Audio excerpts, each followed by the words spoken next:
Hello, everybody, and welcome to the Magical Learning Podcast for this week.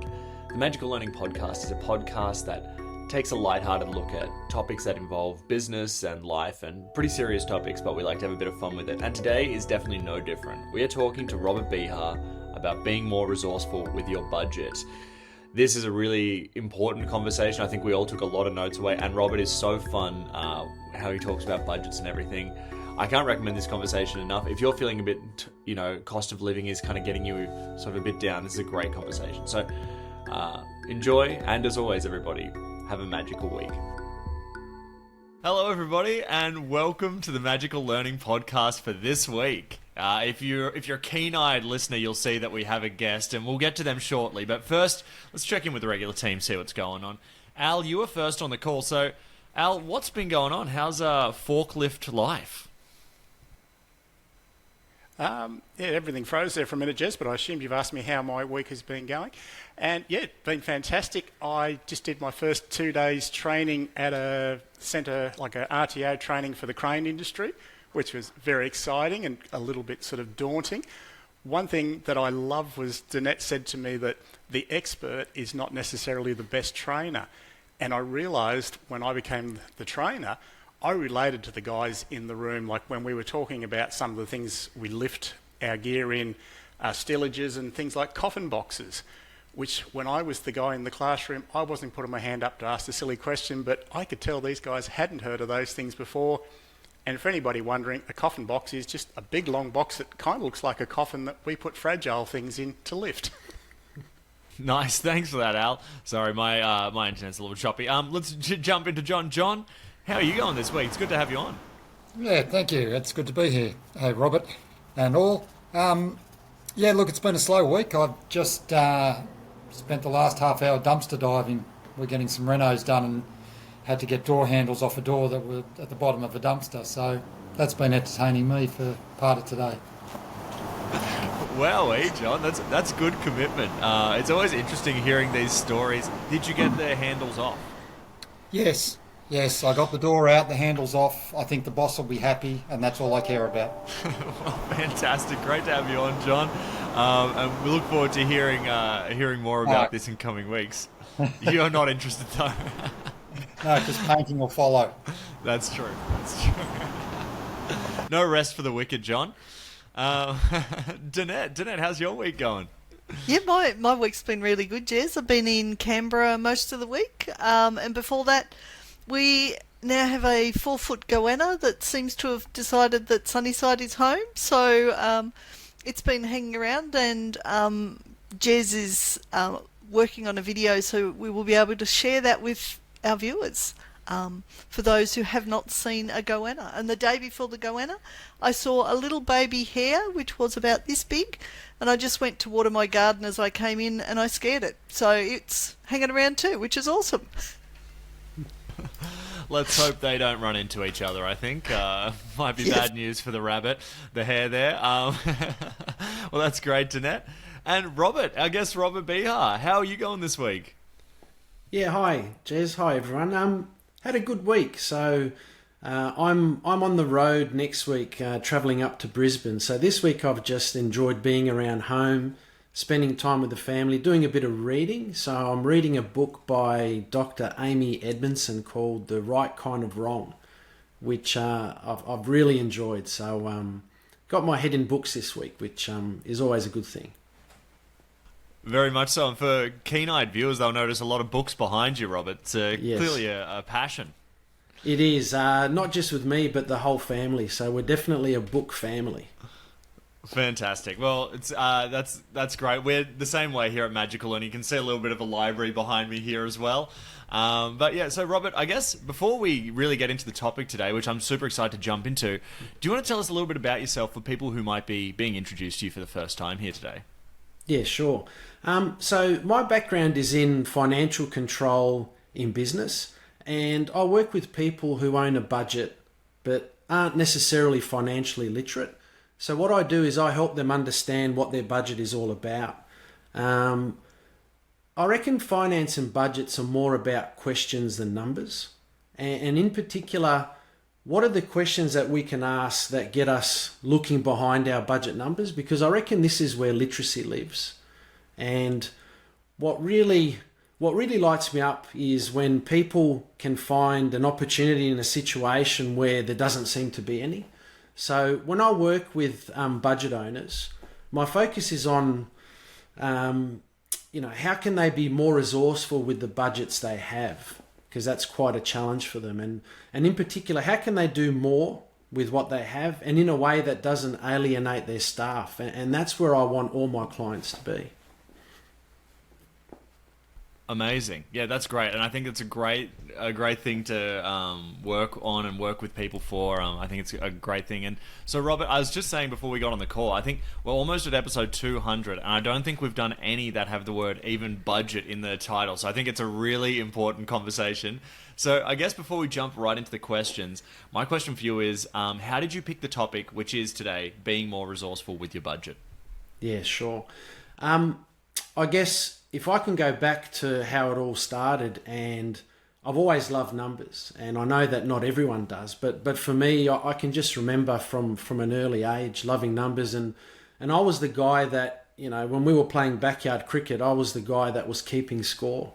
So my mates weren't always happy when after each over I'd just say, hold on a second, while I'd log the score in my little notebook. But when it come to the end of the day and people were interested in what was the highest score, who did the best in bowling, what was my average, and did I do better than yesterday, how did I go today, they were always waiting for me to give the update. So yeah, I think that love of numbers I carried through school, and my career, I remember my career counsellor telling me, maybe you should pick a career in finance or accounting because you're so good with numbers. And he said, by the way, you don't have to choose accounting now, so don't worry about doing it in high school. You'll be able to pick it up at uni, no problem. So I thought, okay, I'll keep my options open. So ended up going with accounting and went to university, and first lecture, Accounting 101, and I'm sitting in the back and I hear assets, liabilities, debits, credits, provisions, write-downs, write-offs, and that was a foreign language to me. So I'd been good with numbers, but when it came to the technical language of accounting and finance, I was lost. And it was a tough time actually, that first year at university. I didn't know if I was going to get through it. And when I went to look for support, the lecturers and tutors would say, well, you know what, you probably should have done accounting in high school, because it's really an assumption that people that come here already have that understanding. So, Jez, I had to figure out a way in how I could understand what was going on in these lectures. So I'd just start asking questions around, well, okay, if that's the language that they're using to describe that, how can I describe it? How would I understand it? And I think when I fast forward to what I do today, and when I'm sitting down with a client or in an organisation and all these numbers are projected on a screen in a boardroom, and I have a quick scan around the room and I can see someone having a look at these numbers, and I know the look because I had that same look when I was first year university, that they don't quite understand some of the terminology and the language that's being used. So I think, I guess that's probably a little bit of a timeline of how I started, and probably what drives me, if that makes sense, why I like working with budget owners. And any opportunity I had to work in a factory, work on the shop floor, I took it, because I just thought that if you could build capability at that level of an organisation, I just thought that was really powerful, and something that I guess a person in my position should be doing, and that was that education piece. Amazing. Well, that sounds like a great way. It sounds like you've got a really good idea of how to explain this. So I think there's no reason to hold us back. Let's just jump straight into it. So, Danette, I think you've got a great first question, so I'm going to let you kick us off, and tell us about why you chose it as well. Awesome. Thanks, Jez. And Robert, I failed accounting 1, so I always love that. Yeah. For the same reason, didn't understand the language. So Yeah. Robert and I are kindred spirits in this whole area. So I've got two questions because I love questions. My first one is, what is a simple way to explain the concept of budgets to someone who doesn't have that finance background? Yeah, it's a good place to start, isn't it? Probably the simplest way I could explain it is a budget is a plan for using money. And I reckon there's probably 3 questions that your budget should be able to answer. So, how much money do we have coming in? How much do we need? So, how much money do we need to spend? And after those 2 things, how much money have we got left? So, if you want to do a basic budget, I think they're the 3 questions you need to be able to answer. And especially that last one's key. So, how much money is left over? So, if I can relate it back maybe first to like a personal budget or a household budget, you think about how much money do we have? So what's coming in? What are you getting paid? What's your salary, etc.? How much is your business earning, possibly, if you're a small business owner? And then how much money do we need? So what do we need to spend to, I guess, run the household, right? So what do we need to feed our family? What do we need in terms of keeping the lights on? What does it cost to live in the house that we've got? And then hopefully when you add those 2 together, or you take one from the other, you've got some money left over. And I guess that's the importance around planning for that. So that's an example of I guess a household budget. In terms of the work I do and working with business, it's similar. It's just it's a lot larger in terms of size. So, obviously a business has to understand what money's coming in terms of sales. Right. And then in terms of keeping the lights on in business, there are so many more areas of cost that you need to consider. And but the concept's the same. So, at the end of it, you should have some money left over. And that's really the importance of having that plan or having that budget. The other thing that I'll be talking about, or I might mention, is this idea of a budget owner. So, you talk about the budget being the plan, and then obviously someone has ownership of that plan. And I refer to that person or team or I guess collective as a budget owner. So that's quite important in organisations, because when they're large in size and you may only have one owner who's overlooking a big area, that can be a little bit of a challenge. So the more people you can have engaged and vested as budget owners, the better off you'll be. Nice. Great answer. And I like your simplified version of what is a budget. It's beautiful. So my second question is, what challenges do people face in organisations around their budgets and being resourceful? Oh, yeah. There's a few challenges out there when it comes to budgets. I think if it was easier than what it is, then people wouldn't consider it as such a sort of dirty word, I guess, in terms of budgets. But probably a couple come to mind. The Wall Street Journal. So budgeting in an organisation can be quite a lengthy process. So, a financial year which is pretty much driven by when you have to fill out your tax return. So in Australia, you start on the 1st of July and you go to the 30th of June. So your budget will usually cover that 12-month period.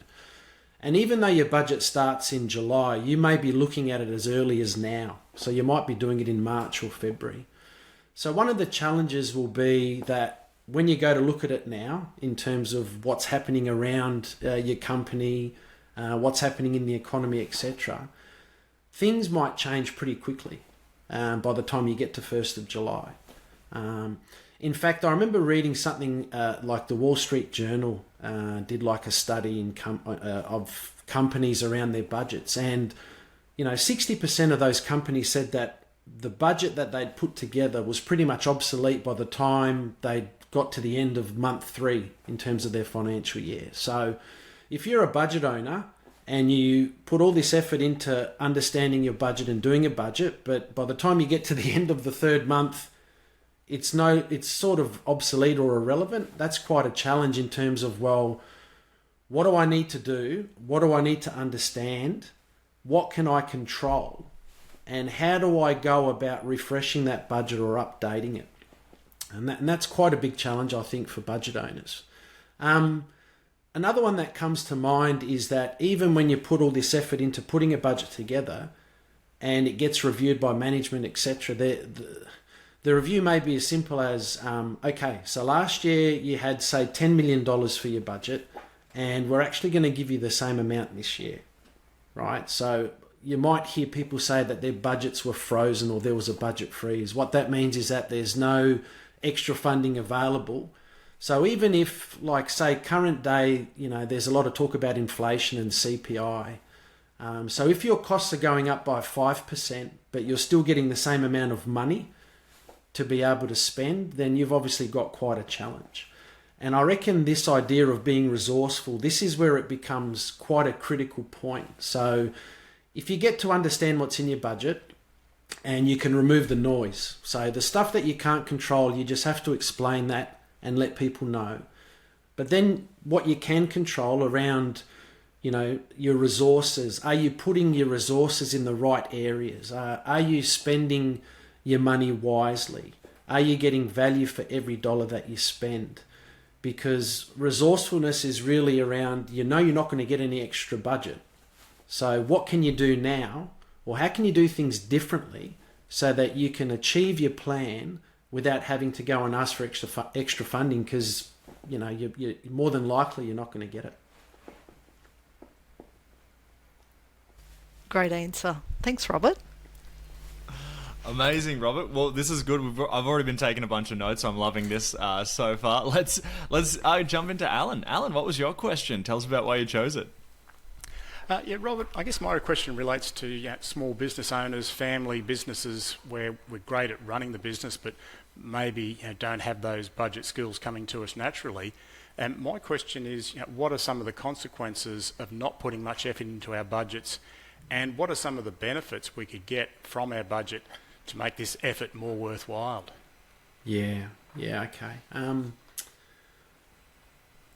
I think the benefit, I might start with benefits if that's okay, and coming back to that original discussion we were having about what a budget is. So the benefit of putting effort into your budget is that you'll know what money's coming in and what money's going out. And it sounds quite simple, and there's a little bit to it depending on how complex your business might be. So if you're a small business owner, understanding what money's coming in terms of your sales is obviously quite important. It can be difficult to predict, but putting some effort into that, it gives you the visibility of how much are we going to have to be able to allocate to what we need to spend on in our business. So not understanding what your sales are going to be and then going away and spending money, you can see how quickly the consequence will be is that you're going to run out of money, or you may have to go and look for additional funding. And without a plan of what you need to spend your money on, you just don't have that visibility. It's like you're trying to drive a car and all you're doing is you're looking in the rearview mirror. So you're looking behind in terms of what's happened. So in this case, if you don't have visibility in terms of money coming in but you're still spending, then you're not going to have anything left. And if you're needing that money to actually develop a product or build something that you've promised to sell to your customer, that can be quite problematic. A lot of it is the understanding piece and getting that visibility. So the benefits in terms of just understanding your budget, I think, are huge. And it's the starting point. So when it comes to understanding your budget, if you feel like your literacy levels are not as high as they need to be, I'd say don't focus so much on the numbers, but focus on some of these questions that you can start asking yourself. So build up that understanding, even just starting with those three key questions around your budget. And then the more you understand, the more you'll be able to sort of adjust and you'll see things that are coming. So rather than just looking in the rearview mirror, you'll then shift your focus to your windscreen and you'll be able to see, we know about this cost in our business And we also know that there's going to be a change in market conditions, which means that the price is going to go up by, 10%, or whatever we're bringing in from another country. We know that that price is going up. So you're able to see that coming towards you. And it allows you then to adjust where needed to be able to make sure that you've got enough money left over to be able to continue doing what you need to do. So, yeah, I think if you really focus on benefits, I'd say start by understanding your budget and spend a lot of time in terms of that understanding, and seek some support in being able to understand your budget. And then your turning point, once you understand it, is that you'll be able to adjust and think about what resources you're using in your business. And then finally, if you can shift your budget from looking always in the past to get it future focused, if you like, so that you've got that windscreen view, I reckon those three things, if you can do that, then you're definitely going to be a lot better at your budgeting. Oh, that sounds great. Thanks, Robert. Amazing. Thanks for that, Al, and thanks, Robert. All right, let's go to John. John, you've got what question have you got for us today? No, I don't know. Didn't put in a question, Jess, so I'm happy to stick to the script this week, if that's all right. Happy to keep going for a change. All right, sure. Well, it's good to have you on anyway, John. Well, let's hold on. Hold on, I dropped out there again. Just as I was about to say something. Exactly, yeah. John, you've cursed me, I think. Just talking to you, it's shutting down the internet. Let's jump over to Marg's question. Marg's got a great question here, which is, what are some helpful ways we can manage our budgets during the rising costs of living? Yeah, okay, that's quite relevant for today, isn't it?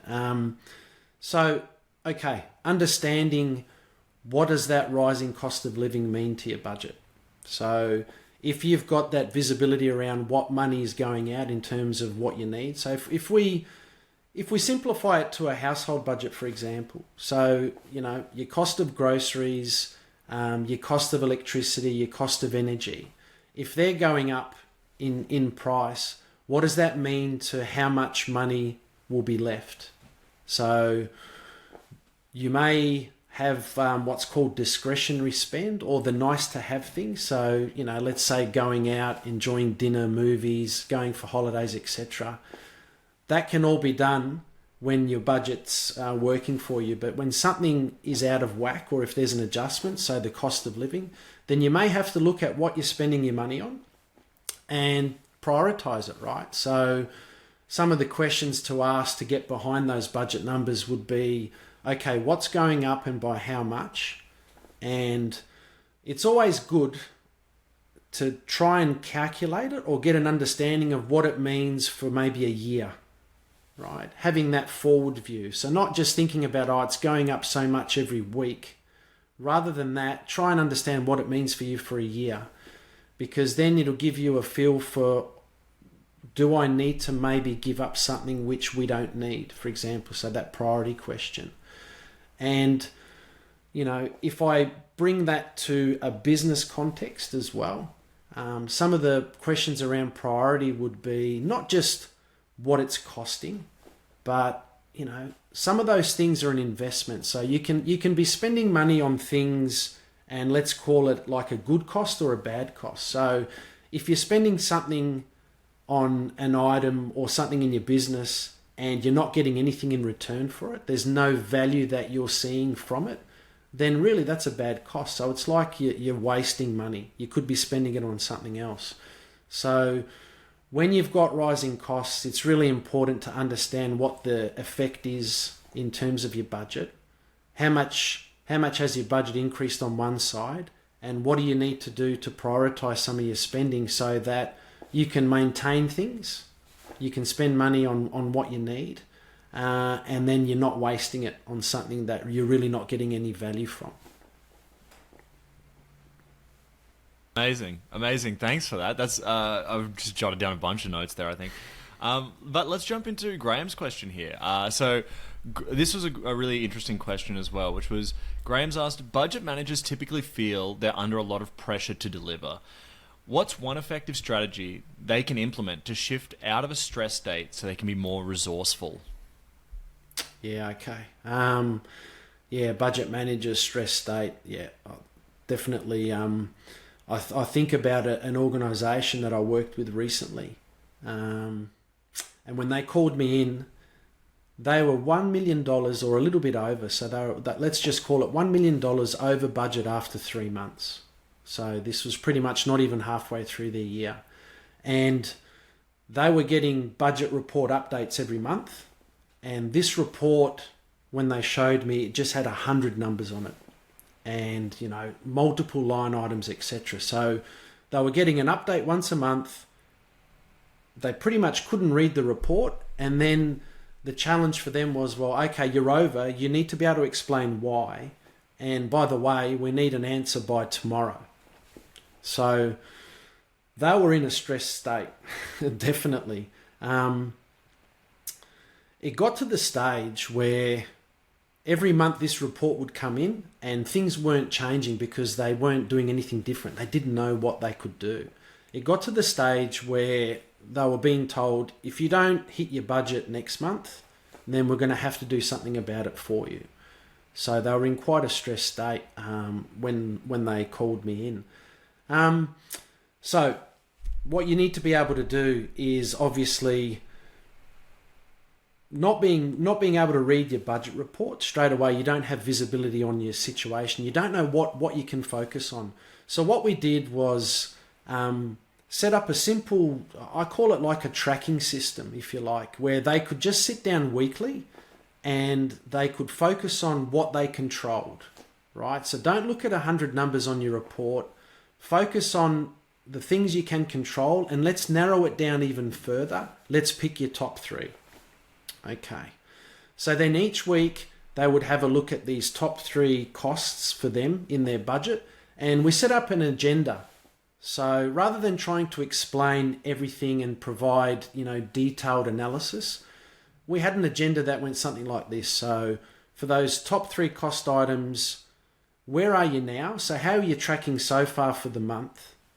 Where do you think you'll land? So do you have an idea on your prediction? Right? Then that was testing their understanding.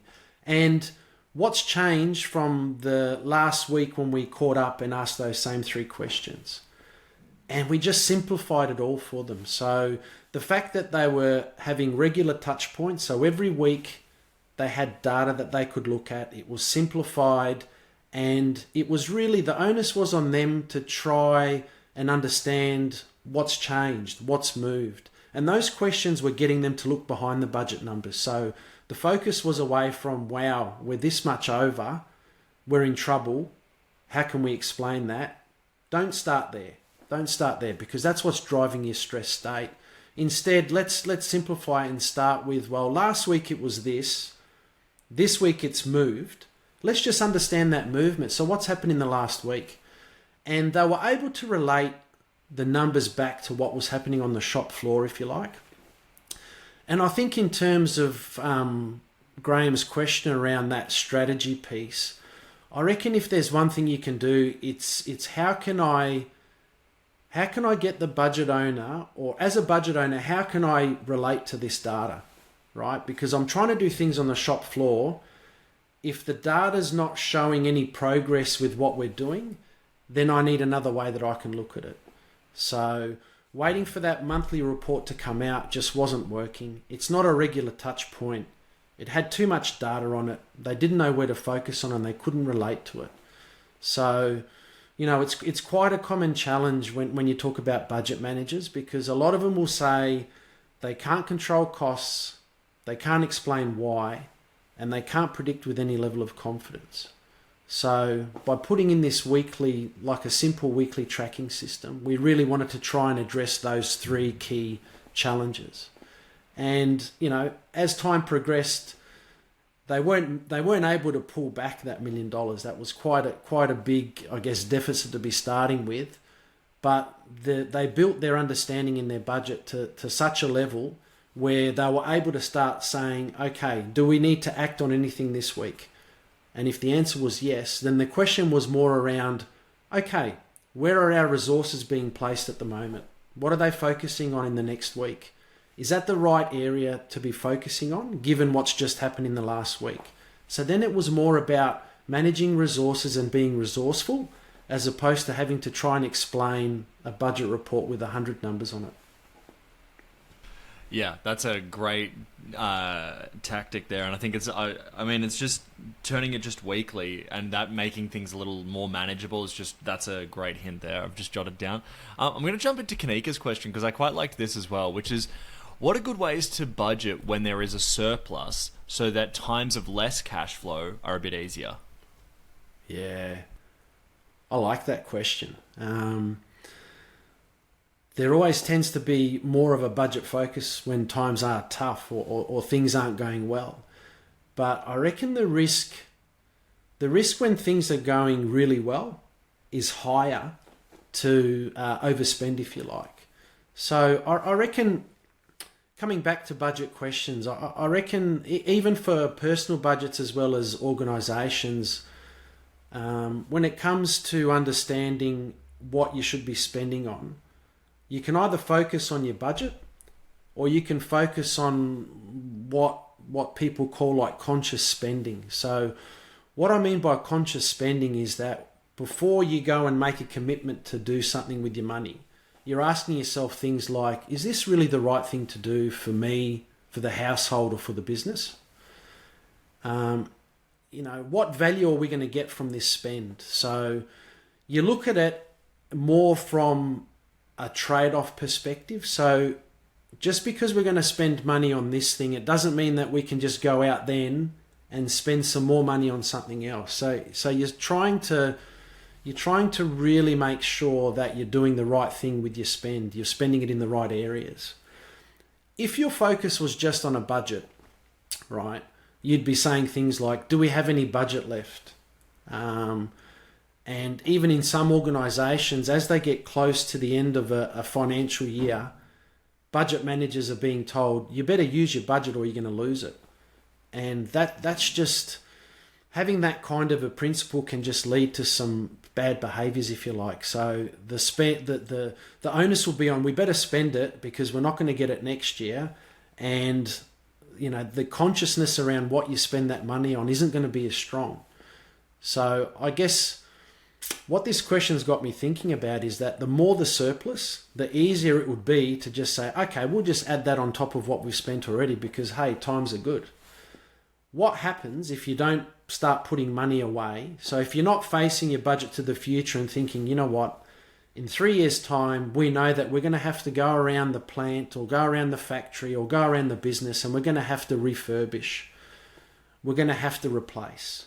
So if you're not like putting away money for your future when times are good, then when that rolls around, that time where you need to make all those replacements and the money's not there, you're not going to be able to find it. And I think it could even limit your future capabilities and capacities going forward. So I really like, the more I think about this question, I really like it because if you always maintain that level of conscious spending, whether times are good or whether times are bad, it's like if it were to become a habit for your business as a budget, that'd be a great thing to have, and having all your people thinking that way, because when times are good, it's like you build up your buffer, and when times are bad, you'll be able to find those opportunities where people may not have seen them before. So I think it keeps you in good stead, and it's a great way to try and run a business in a sustainable way. Yeah, love that answer. That's that concept of conscious spending, I think is such a good one as a sort of takeaway piece. My question's a little different, but I think it's great because today, as you mentioned at the top, people, when they think budget, sometimes that can be a bit of a dirty word and sort of people can switch off. But obviously you're very passionate about it, and it's nice because I'm finding it a lot easier to absorb the information given you like it. So I guess for me, we've heard about your maths background, but specifically where budgeting is concerned, what is your journey with budgeting, and how did this become such a topic of interest for you? Yeah. I think back to when I first started working in organisations, and I was one of the first accountants that, when we used to build cars in Australia, so when we had a thriving automotive industry, I used to work for Holden, and they used to make cars in Adelaide. And I was one of the first accountants that went and I was based out in the factory, if you like. So I wasn't sitting up in the corporate office. I was out in the shop floor, and I could hear the welding robots buzzing around, and all of the assembly lines running. And I think about the people and their interaction with numbers. It was all with budgets. So it wasn't necessarily around, can you read a profit and loss statement, can you read a balance sheet, all those sorts of things. It was really around, are you going to hit your budget number this month? So I think whether I sorted out or not, I think it was just a natural thing. I loved working out in the field, and the people that I was working with, their world was all about budgets when it come to finances. So I think that was where I was sort of immersed in the topic. It wasn't a focus early, like at university or anything like that. I think it just became something that I was exposed to in the environment, Jez. I even think to one of the roles I had about probably 12 or 13 years ago, where we'd been living overseas. So I'd worked in like more of a corporate head office when we were based in Shanghai and Singapore. And then when we came back to Australia and settled here in Geelong, I felt like I wanted to go work out in the field again. So there was an opportunity that come up here in an organisation that had a smelter. So I sat in what was called like the pot rooms environment, which was pretty much, you had all these big furnaces around you, and you had a little office that they put the accountant in. But I just loved it. I enjoyed the interaction with people. And again, the focus was all about budgets. So I just think budgeting can be such an education piece for business. If you're able to understand it, and you get over that stigma of, it's all complex calculations and difficult jargon that I don't understand. If you can shift your mindset away from that, and if you can think about your budget as a set of questions that'll just help me understand what's coming in, what's going out, have I got any money left over, and can I go and spend money on the projects that I need to do. I reckon if you can do that, or in my case, if I could educate the people I was working with out in the field to do that, I just found that really meaningful work. And I think that's how I probably got more down the budget line of work. And I'm grateful that I did. I think we're also grateful that you did, Robert. It's been a great conversation. Thank you so much. Before we wrap up, though, I want to grab some final thoughts. So let's start with Danette. Danette, any final thoughts on today's conversation and being more resourceful with your budget? Love the conversation as a fellow finance person. I really love some of the points you made there, Robert, about the process of budgeting can be a long process. Often people get down into the weeds, and they need to understand those numbers.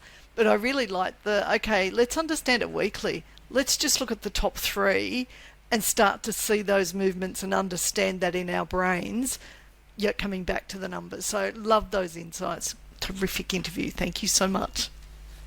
Thanks, Danette. Amazing. And thanks Danette, and thanks Robert for those. John, I'm going to throw to you. John, what was did you have any final thoughts on today's conversation and being more resourceful with your budget? Yeah, absolutely. Thanks, Robert. Look, as a homeowner and family, and also wife running a small business, some of this stuff has been really, really valuable. And I love the way you've simplified so many things as well. It's just, where are you now? Where do you think you'll land? And what changed since last time? And also looking at the good costs versus bad costs. There's simple concepts that actually make sense to me, and I'm not a big budget person. So, and I think there are some things in that I can take away and actually put into practice for my wife and her business. I also learnt that I've cursed Jez, which surprised me, but let's get over that. But no, I've thoroughly enjoyed it, Robert. Thank you. Awesome. Now would be the perfect time for my internet to drop out, John, I think. Absolutely. I hope it does. Awesome. Well, thanks, John. Thanks for jumping on. It's always good to have you on, and thanks again. Alan, let's jump over to you. Any final thoughts on today's conversation and being more resourceful with your budget? Yes, Robert. Yeah, similar to John and Danette, I love how simple you've sort of made the concept of budgets for us today. And I guess the analogy in my mind is that driving the car, looking out the back window, and how stressful that can be, because we can't see things coming until they come in under the car, and by then it can be too late. So Thanks for that, Robert. You're welcome, Alan. Awesome. And Robert, any final thoughts you had on today's conversation and being more resourceful with your budget?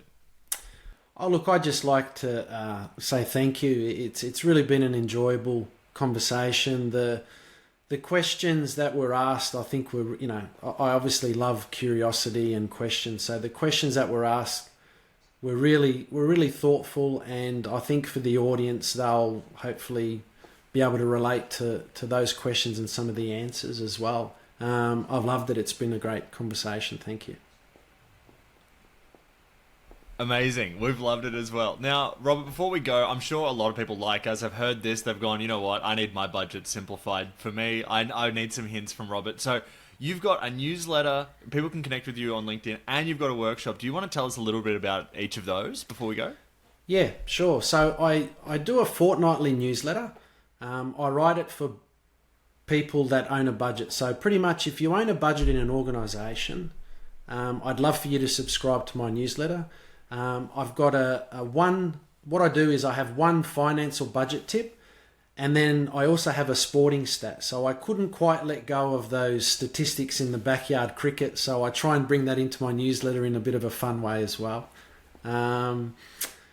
In terms of LinkedIn, I like to sort of post on there once or twice a week as well, and it's just a nice way to connect with people in that space as well. So please subscribe to my newsletter firstly, and we can have conversations from there. Connect with me on LinkedIn, and if you'd like to learn more about the actual workshop and training that I run for organisations, I call it the Own Your Budget series. So there's a link I think that we can put here as well that just helps people read a little bit more about it, and there's a button there that if you just want to have a conversation with me, I think it's as simple as one click and I'll get an email from you. And I'd love to have a chat. If you own a budget, if you're feeling stressed out, please reach out and let's have a chat. Amazing. As you mentioned, all those links are going to be available in the podcast description, so just roll down and click on those. I want to thank you, Robert, for being on today. It's been a great conversation too. Alan, John, and Danette, thank you so much for being on. Great insights, great questions. And to everybody that's been listening at home and sharing this and supporting Magical Learning, thanks for that. And as always, have a magical week.